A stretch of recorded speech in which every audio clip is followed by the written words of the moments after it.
सही में छोटा है लेकिन कमाल का गाता है, कमाल का। अच्छा, दीदी का भी कुछ दिन पहले शादी हुआ है, तो आपके लिए और जीजा जी के लिए मैं एक लाइन कहना चाहूंगा आपकी तरफ से। भैया कोट दीजिए कि अरे सबली सुरतिया, अरे मोहनी मूरतिया, बड़ा नीक लागे उनकर मीठी मीठी बतिया, कि मुस्की पे राजा के लोभा गईनी, कि जैसन सोचले रही हम वैसन सुनी जीवन पा गईनी, जैसन सोचले रहे हम वैसन सखी रे बरपा गईनी।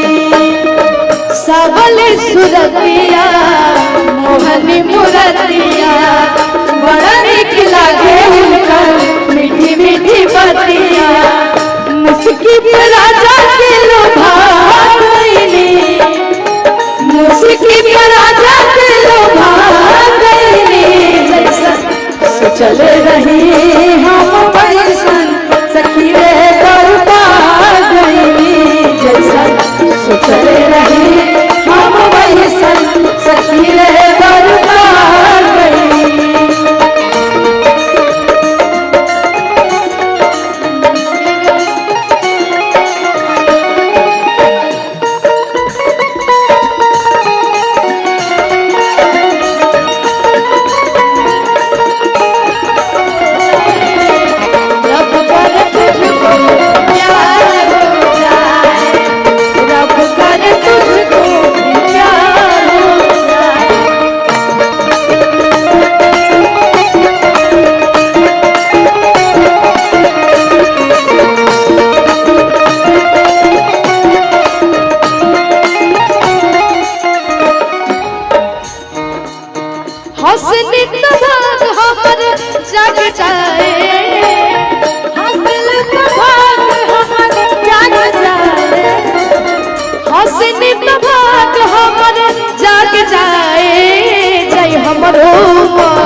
बाबू गाया कि हंसलू तो भाग हमार जग जाए, और यही में कहे कि बा कि हमरे खातिर तोहरा के दुनिया में भेजवले बाड़े, हमरे खातिर तोहरा के दुनिया में भेजवले बाड़े, भगवान बड़ी फुर्सत से तोहरा के बनवले बाड़े,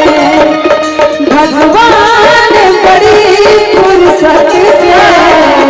तोहरा के बनवले बाड़े, हमरे खातिर तोहरा के दुनिया में भेजले बाड़े, हमरे खातिर तोहरा के दुनिया में भेजले बाड़े, भगवान बड़ी फुर्सत से तोहरा के बनवले बाड़े, भगवान बड़ी फुर्सत से तोहरा के बनवले बाड़े।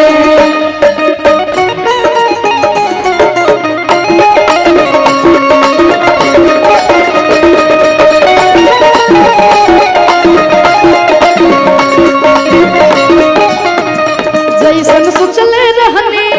जीजा जी की तरफ से, अब जीजा जी की तरफ से दीदी के लिए कहना है, जैसन सोचले रहने, जैसन सोचले रहने वैसन धनिया मोर बाड़ी, सावर लगोर बाड़ी। एक मिनट भैया, खैर लेकिन अभी जीजा जी इनका से किसी आइल बड़े तई ना कहियन कि जैसन सोचले रही वैसे कहियन का कि जैसन सोचले रहनी वैसन धनिया मोर बाड़ी, आ सफा बकलोल बाड़ी,